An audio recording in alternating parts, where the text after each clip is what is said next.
आधुनिक भारत के इतिहास के अध्ययन के इस अंक में हम जानेंगे कि ब्रिटिश भारत में जो गवर्नर जनरल या वायसराय रहे उनके समय घटित घटनाएं, इससे पूर्व के अंक में लॉर्ड वॉरेन हेस्टिंग्स से लेकर के लॉर्ड डलहौजी तक के इतिहास का पूरा घटना चक्र विधिवत उसकी व्याख्या की गई है। इस अंक में लॉर्ड कैनिंग, जिसका कार्यकाल 1856 से 1862 के मध्य था, उस काल का अध्ययन करेंगे।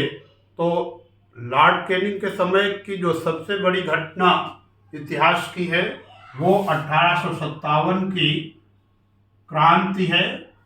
और इस क्रांति के समय लॉर्ड कैनिंग ने अपनी राजधानी कलकत्ता से अस्थायी रूप से इलाहाबाद कर ली थी।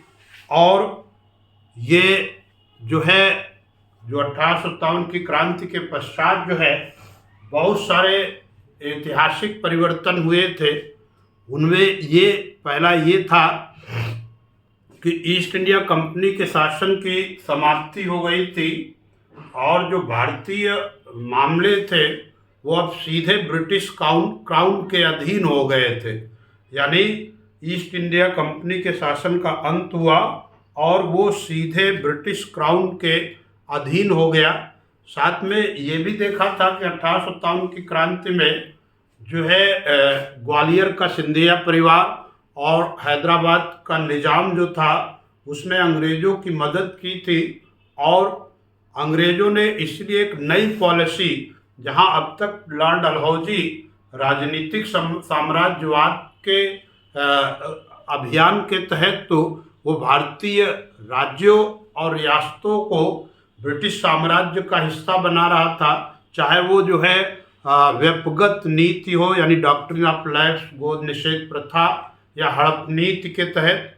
तो वहीं पर अब जो है ब्रिटिश साम्राज्य ने एक नई नीति लॉर्ड कैनिंग के समय प्रारंभ की और वो नीति थी कि भाई राजनीतिक साम्राज्यवाद के स्थान पर अब वो आर्थिक साम्राज्यवाद को प्रारंभ किया गया। और साथ में ये कहा गया कि देशी रियासतों और राज्यों के अस्तित्व को बरकरार रखा जाएगा, क्योंकि जब भी 1857 जैसी क्रांति के तूफान खड़े होंगे तो ये देशी रियासतें तूफान में तरंगरोधों का काम करेंगी। अर्थात जो है इकोनॉमिक इम्पीरियलिज्म आ गया, जो पॉलिटिकल इम्पीरियलिज्म के स्थान पर वो एक बड़ी घटना हुई। और साथ ही गवर्नर जनरल को एक अन्य पद नाम दिया गया, वायसराय। वायसराय का शाब्दिक अर्थ होता है सम्राट का प्रतिनिधि। अर्थात जब भी ब्रिटिश गवर्नर जनरल भारतीय जो देशी रियासतें हैं उनके राजा महाराजाओं से संबंधों का संचालन करेगा तो वो वायसराय के रूप में, अर्थात सम्राट के प्रतिनिधि के रूप में संचालित करेगा। और जो विजित क्षेत्र है या ब्रिटिश भारत के हिस्से हैं जहाँ पर अंग्रेज पूरी तरीके से अंग्रेजों ने नियंत्रण में ले रखा है, उन राज्यों पर जो वो शासन करेगा तो वो गवर्नर जनरल कहलाएगा। यानी एक ही व्यक्ति में अब दो पद आ गए। कहीं कहीं कुछ पुस्तकों में लिखा रहता है कि अंतिम गवर्नर जनरल वो लॉर्ड डलहौजी, प्रथम वायसराय लॉर्ड कैनिंग। तो प्रथम वायसराय जरूर लॉर्ड कैनिंग था, लेकिन अंतिम गवर्नर जनरल लॉर्ड कैनिंग नहीं था।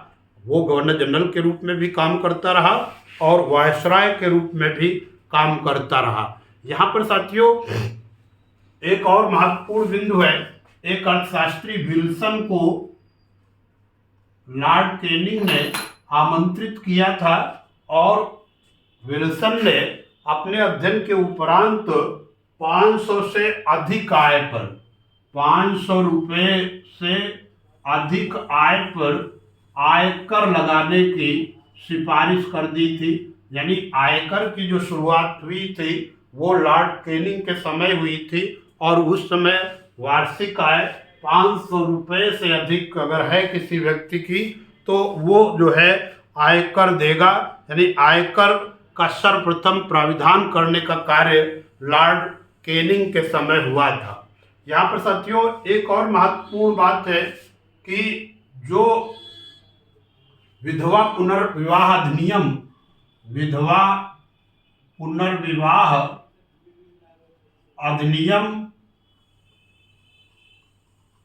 डलहौजी के समय पारित हुआ था, उसे जो है 1856 में लागू करने का कार्य, 1856 में लॉर्ड कैनिंग के समय ही वो विधवा पुनर्विवाह अधिनियम वो जो है लॉर्ड कैनिंग के समय वो लागू हुआ और पारित हुआ था लॉर्ड डलहौजी के समय। साथियों, आप जानते हैं विधवा पुनर्विवाह के समर्थन में ईश्वर चंद्र विद्यासागर ने अभियान चला रखा था और उन्हीं के प्रयासों से ब्रिटिश हुकूमत ने विधवा पुनर्विवाह अधिनियम पारित कर दिया और बाद में लॉर्ड कैनिंग ने 1856 में इसे लागू कर दिया। यानी विधवाओं का जो पुनर्विवाह होता है उसको वैधानिक मान्यता इन्हीं के काल में मिल गई और लॉर्ड जो है कैनिंग के समय ही सबसे पहले भारत में भारतीय दंड संहिता आईपीसी यानी इंडियन पिनल कोड की शुरुआत जो हुई वो जो है भारत में लॉर्ड कैनिंग के समय ही प्रारंभ हुई थी। जो आज भी भारतीय दंड संहिता यानी आईपीसी की जो धाराएं हैं वो आज भी बहुत हद तक वो लॉर्ड कैनिंग के समय की ही लागू हैं। साथियों, ये 4-5 बिंदु महत्वपूर्ण हैं लॉर्ड कैनिंग के काल के जो हमने चर्चा की। अब इसके पश्चात लॉर्ड एल्गिन प्रथम, लॉर्ड एल्गिन प्रथम 1 वर्ष का कार्यकाल था, लेकिन 1 वर्ष के कार्यकाल में जो सबसे बड़ी उपलब्धि अगर एल्गिन प्रथम की उसको हम मूल्यांकित करें तो वो था वहाबी आंदोलन का दमन। वो लॉर्ड एल्गिन के ही समय वहाबी आंदोलन का दमन हुआ था। अगला सर जॉन लॉरेंस जो 1864 से 1868 के काल में थे और इस काल में जो प्रमुख कार्य उनके वो ये थे कि इनके समय अफगानिस्तान के साथ जो हस्तक्षेप की नीति यानी लेसेस फेयर वो जो है हस्तक्षेप की नीति की शुरुआत अफगानिस्तान के साथ वो जॉन लॉरेंस ने किया था और जो है वहाँ का जो शासक था अफगानिस्तान का शेर अली के साथ उसने जो है मित्रवत व्यवहार किया था और अफगानिस्तान को एक बड़ा सम्मान दिया था। यानी अफगानिस्तान के पठानों की ताकत को देखते हुए शेर अली के साथ मित्रता करनी पड़ी लॉरेंस को और एक दक्ष निष्क्रिय नीति भी कहा जाता है इसको कि दक्षता से वो अब अफगानिस्तान के साथ जो है वो जरूर निगाह रखेगा लेकिन मित्रवत व्यवहार भी रखेगा। एक और महत्वपूर्ण साथियों ये समुद्री टेलीग्राफ लाइन, प्रथम समुद्री टेलीग्राफ लाइन जो भारत और यूरोप के मध्य, भारत तथा यूरोप के मध्य प्रथम समुद्री लाइन पड़ी थी वो 1865 में सर जॉन लॉरेंस के समय ही। तो 2 महत्वपूर्ण बातें ध्यान देने योग्य हैं लॉरेंस के काल की कि हस्तक्षेप की नीति जो अफगानिस्तान के साथ थी और दूसरी नीति साथियों 1865 में वो समुद्री टेलीग्राफ लाइन का बिछाने का कार्य था। साथ इसके बाद जो है लॉर्ड मेयो के काल को देखते हैं। लॉर्ड मेयो 1869 से 1872 में इनका काल था और लॉर्ड मेयो के समय जो सबसे पहली बड़ी बात ये है कि 1872 में भारत में पहली जनगणना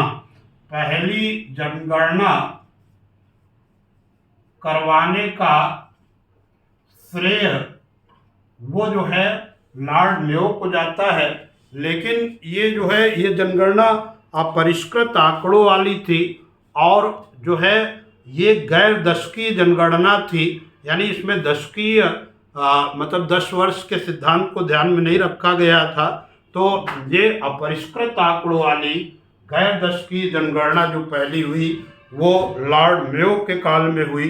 लॉर्ड मेयो के समय की एक और महत्वपूर्ण बात कि इसी के समय भारत में पहली बार जो है लाल सागर से होकर के एक तार व्यवस्था लागू किया गया था। यहाँ तार व्यवस्था प्रारंभ हुई लॉर्ड मेयो के समय, और लॉर्ड मेयो एकमात्र ऐसा गवर्नर जनरल है जिसके बारे में ये है कि 1872 में, पहली बात तो यह है कि पहला गवर्नर जनरल जिसकी हत्या भारत भूमि पर हुई थी, और इसकी हत्या अंडमान निकोबार में जो कैदी थे सेलुलर जेल में बंद, उन कैदियों में से ही एक साहसी कैदी था जिसने इसकी हत्या अंडमान निकोबार यानी पोर्ट ब्लेयर में लॉर्ड मेयो की हत्या कर दी थी।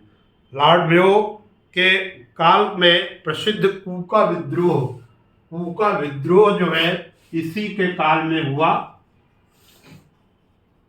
पंजाब का कूका विद्रोह, राम सिंह कूका जिसका नेतृत्व कर रहे थे पहले भगत जवाहर मल, बाद में राम सिंह कूका ने किया था, तो इसी के काल की बात है।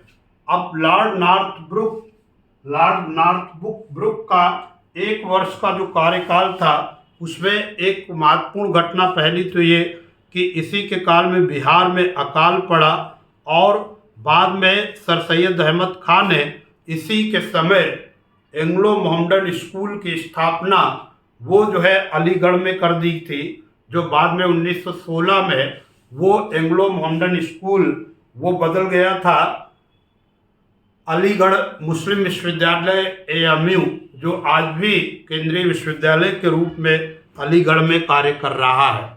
इसके बाद साथियों लॉर्ड लिटन को देखते हैं। लॉर्ड लिटन और लॉर्ड रिपन का जो काल है वो भारतीय इतिहास को सर्वाधिक प्रभावित करता है। लॉर्ड जो है लिटन कवि, उपन्यासकार, निबंधकार और प्रसिद्ध साहित्यकार था। उसको जो है साहित्य के जगत में उसकी तुलना ओवेन मेरेडिथ से की जाती थी, ओवेन मेरेडिथ तक कहा गया है, लेकिन वो जो है अत्यंत प्रतिक्रियावादी था और इसने कई ऐसे निर्णय लिए जिससे भारतीयों में जो है प्रतिक्रिया हुई, आंदोलन खड़े हुए, जो है राष्ट्रवादिता का विकास भी इसी के काल में भारतीयों में सर्वाधिक हुआ था।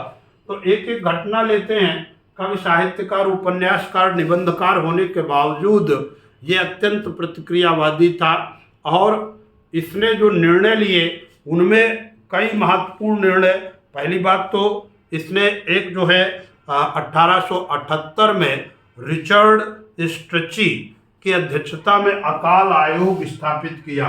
अकाल आयोग की स्थापना की 1878 में स्ट्रेची की अध्यक्षता में। और दूसरा कार्य इसका जो सबसे ज़्यादा चर्चित रहा भारतीय इतिहास में, इसने जो है वर्नाकुलर प्रेस एक्ट 1878 में पारित करके भारतीय भाषाओं के समाचार पत्रों पर प्रतिबंध लगाने का प्रयास किया, क्योंकि भारतीय भाषाओं के समाचार पत्र इसके विरुद्ध जो है मुखर हो चुके थे। जब जो है उत्तर भारत सहित बंगाल के मैदान अकाल के चलते लाशों से बिछे थे, तो इसने जो है दिल्ली दरबार का आयोजन 1877 में किया था महारानी विक्टोरिया के सम्मान में। और उस दिल्ली दरबार में इसने जो है जो सार्वजनिक धन था उसको पानी की तरह बहाया था। इसको लेकर के भारतीय समाचार पत्र मुखर हो गए थे, और उन समाचार पत्रों ने लिखा था कि जब नीरो बंसी बजा रहा था, मतलब जब रोम जल रहा था तब नीरो बंसी बजा रहा था। तो जब मुखर हो गए, और उस दिल्ली दरबार में यद्यपि जो ब्रिटिश महारानी थी उन्हें भारत की महारानी का भी दर्जा दे दिया गया, लेकिन जब ब्रिटिश नीति के विरुद्ध भारतीय समाचार पत्र खासकर लिटन की नीति के विरुद्ध मुखर हो गए, तो इसने भारतीय भाषाओं के समाचार पत्रों को मुख बंद करने के लिए वर्नाकुलर प्रेस एक्ट पारित किया। और वर्नाकुलर प्रेस एक्ट के बारे में सुरेंद्रनाथ बनर्जी ने कहा था कि यह आकाश से होने वाला वज्रपात जैसा था मेरे लिए। कुछ यद्यपि ये कहा जाता है कि ईश्वर चंद्र विद्यासागर के सोम प्रकाश के लक्ष्य को रखते हुए इसने ये वर्नाकुलर प्रेस एक्ट पारित किया था। इसे जो है गला घोटू अधिनियम कहा गया, भारतीय प्रेस का गला घोटू अधिनियम कहा गया। कुछ जो है भारत परिषद के एक सदस्य जैसे आर्किन्स ने लिखा है कि यह विपरीतगामी तथा असंगत और भारत की भावी प्रगति के लिए घातक बतलाया था इस एक्ट को। लेकिन उस काल में जब जो है ये एक्ट लाया गया तो कुछ समाचार पत्रों ने रातों रात अपनी भाषा बदल दी। वो जो देसी भाषाओं में समाचार पत्र प्रकाशित कर रहे थे उन्होंने अंग्रेजी भाषा में कर दिया और उनका जो है संपादन निर्बाध होता रहा। यहाँ पर साथियों एक और प्रतिक्रियावादी नीति लिटन ने प्रारंभ कर दी थी। वर्नाकुलर प्रेस एक्ट आप याद रखेंगे, वर्नाकुलर प्रेस एक्ट ये 1878 में आया और एक ये देख रहा था कि अब भारतीय जो है ICS परीक्षा में, इंडियन सिविल सर्विसेज में भाग ले रहे थे और जो है वो चयनित भी हो रहे थे। तो अब ये जो है भारतीय इस सेवा में बड़ी संख्या में शामिल न होने पाए, इसलिए हतोत्साहित करने के लिए ICS में जो भाग लेने की आयु उसे 21 वर्ष से घटाकर 19 वर्ष कर दिया। इस निर्णय के विरुद्ध सुरेंद्रनाथ बनर्जी जो देश के दूसरे ICS अधिकारी थे सत्येंद्रनाथ टैगोर के बाद, उन्होंने एक व्यापक जन आंदोलन खड़ा किया। कई भारतीय शहरों का दौरा उन्होंने बिल्कुल धूमकेतु की भांति किया और जो है लोगों को जागरूक किया। ये कह सकते हैं कि लिटन की प्रतिक्रियावादी नीतियों के चलते ही भारत में और भारतीयों में राष्ट्रवाद पनपा। साथियों इसके पश्चात जो है लॉर्ड रिपन लिटन जितना ही जो है प्रतिक्रियावादी था, एक महत्वपूर्ण बिंदु और आप ध्यान में रखेंगे, इसने एक आर्म्स एक्ट भी पारित किया था और उस आर्म्स एक्ट के तहत जो 1879 में इसने पारित किया, भारतीय बिना जो है लाइसेंस के वो असलहा धारण नहीं कर सकते थे। उसका उद्देश्य यही था कि भारतीयों को हतोत्साहित किया जाए। तो आर्म्स एक्ट यद्यपि आज भी है जिसमें आप जो है असलहा धारण करने के लिए आपको जो है एक प्रॉपर लाइसेंस धारण करना पड़ता है, तो वो लाने वाला वो लॉर्ड लिटन ही था। अब लॉर्ड रिपन के संदर्भ में जानते हैं, मैंने कहा ना कि जितना लॉर्ड लिटन प्रतिक्रियावादी था उतना ही लॉर्ड रिपन वो भारतीयों के प्रति जो है सकारात्मक सोच रखता था और भारतीयों के विकास के लिए वो जो है सदैव चिंतित रहता था उनके साथ न्याय करने के लिए। इसलिए वो अब तक का भारत का सबसे लोकप्रिय गवर्नर जनरल था।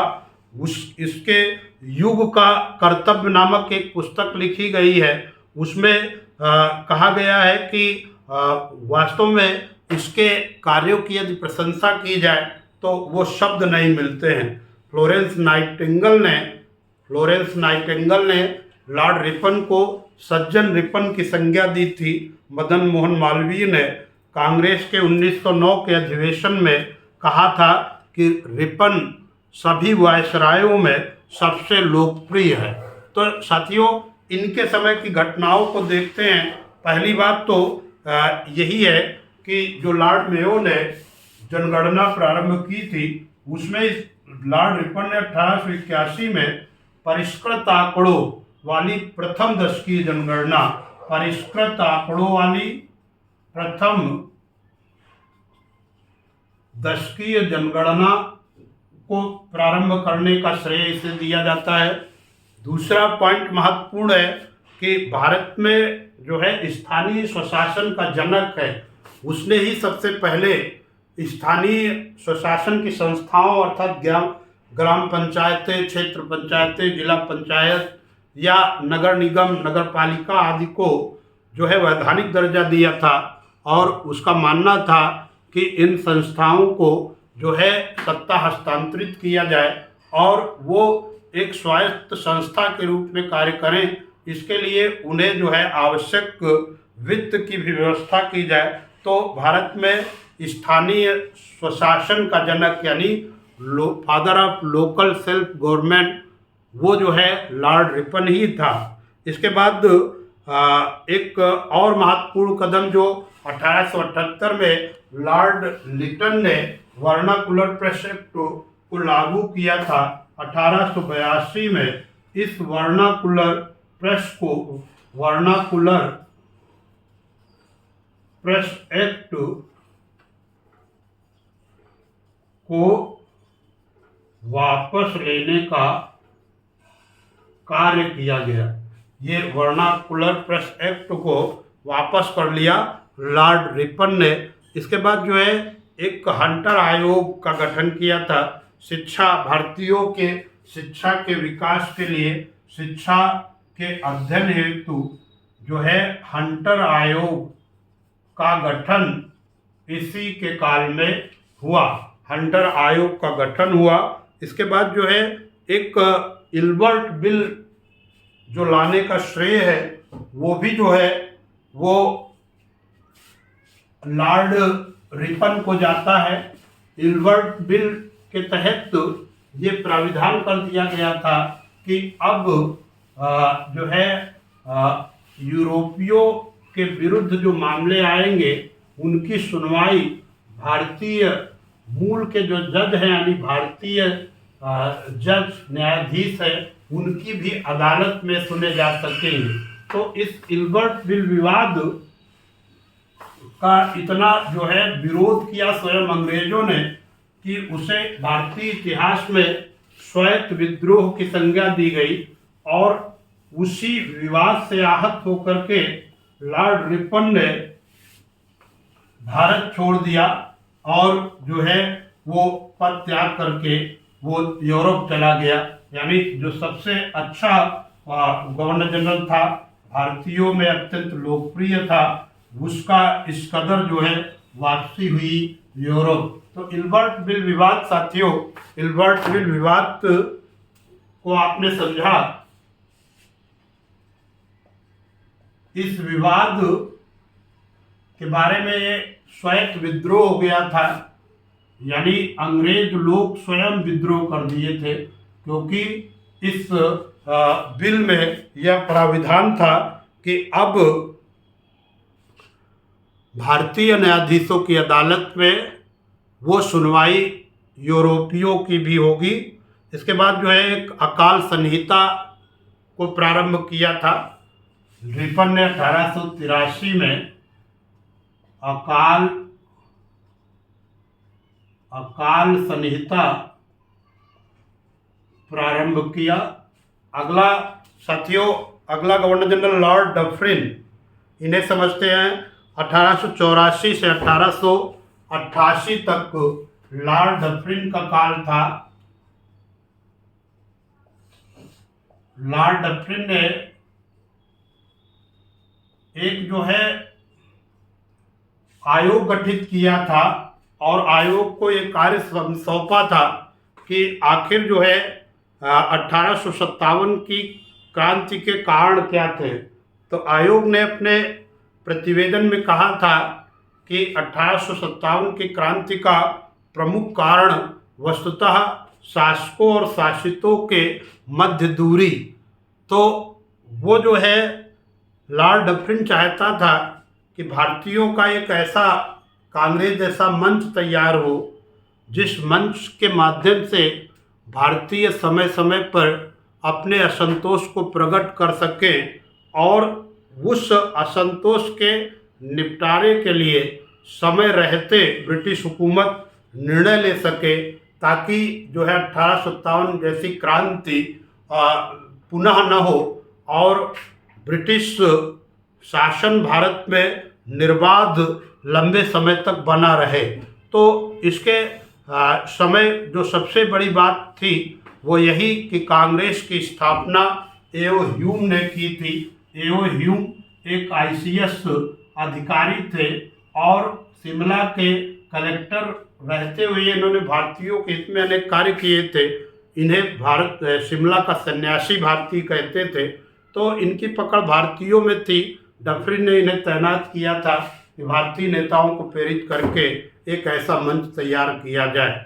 तो कांग्रेस जैसा मंच तैयार हुआ। इसके बाद जो है कृषकों की सुरक्षा के लिए टेनेंसी एक्ट भी लॉर्ड डफरिन के ही समय की देन है। टेनेंसी एक्ट पारित किया कृषकों को सुरक्षा देने के लिए। साथ में भारतीय स्त्रियों के सुरक्षा और उनके विकास के लिए लेडी डफरिन फंड की स्थापना इसके समय हुई।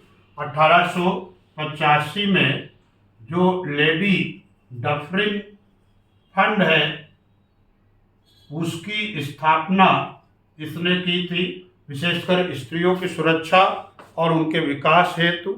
अब एक अगला जो है लॉर्ड लैंसडाउन 88 से 94 के काल में लॉर्ड लैंसडाउन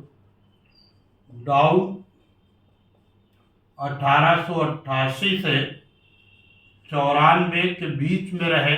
और लॉर्ड लैंसडाउन के समय जो महत्वपूर्ण घटनाएं घटित हुई उनमें 91 में द्वितीय फैक्ट्री अधिनियम, आप जानते हैं प्रथम फैक्ट्री अधिनियम वो जो है 1881 में वो रिपन के काल में आया था, जिसमें जो है बच्चों और स्त्रियों को सुरक्षा दी गई थी और मजदूरों के काम के घंटे तय किए गए थे इसमें। और जो है मजदूरों की सुरक्षा के लिए दूसरा फैक्ट्री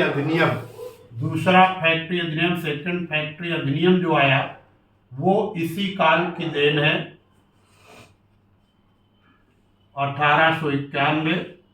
और लॉर्ड लैंसडाउन ने के समय सबसे बड़ी बात 1892 का भारत शासन अधिनियम पारित हुआ। 1892 का जो भारत शासन अधिनियम था उसमें आंशिक निर्वाचन का सिद्धांत अपना लिया गया था। साथ में जो भारतीय सदस्य थे उन्हें परिषद में जो है प्रश्न पूछने का अधिकार दिया गया और साथ ही उन्हें बजट पर बहस करने का अधिकार दिया गया। ये वो जो है लॉर्ड लैंसडाउन के ही समय था। इन्हीं के समय पहली बार जो है लैंसडाउन के समय डूरंड ने, एक जो है अंग्रेज थे डूरंड, उन्होंने भारत और अफगानिस्तान के बीच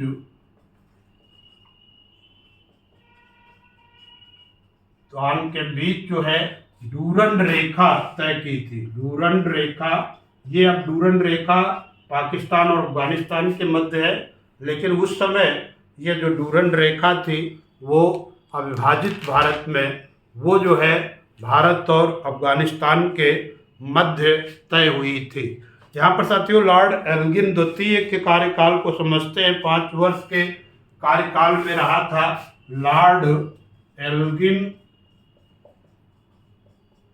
द्वितीय। ये प्रतिक्रियावादी था और इसने स्पष्ट कहा था कि भारत को तलवार के बल पर जीता गया है और तलवार के बल पर ही उसकी रक्षा की जाएगी।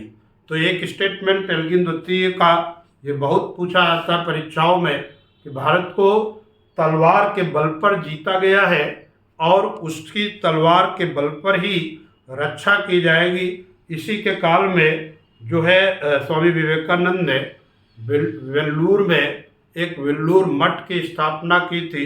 बाद में यही जो है रामकृष्ण मिशन के रूप में आ गया था। अब लॉर्ड कर्जन लॉर्ड लिटन की भांति एक अत्यंत प्रतिक्रियावादी वो जो है कह सकते हैं कि गवर्नर जनरल था। और ये जो है एल्गिन द्वितीय के पश्चात लॉर्ड कर्जन का आगमन हुआ।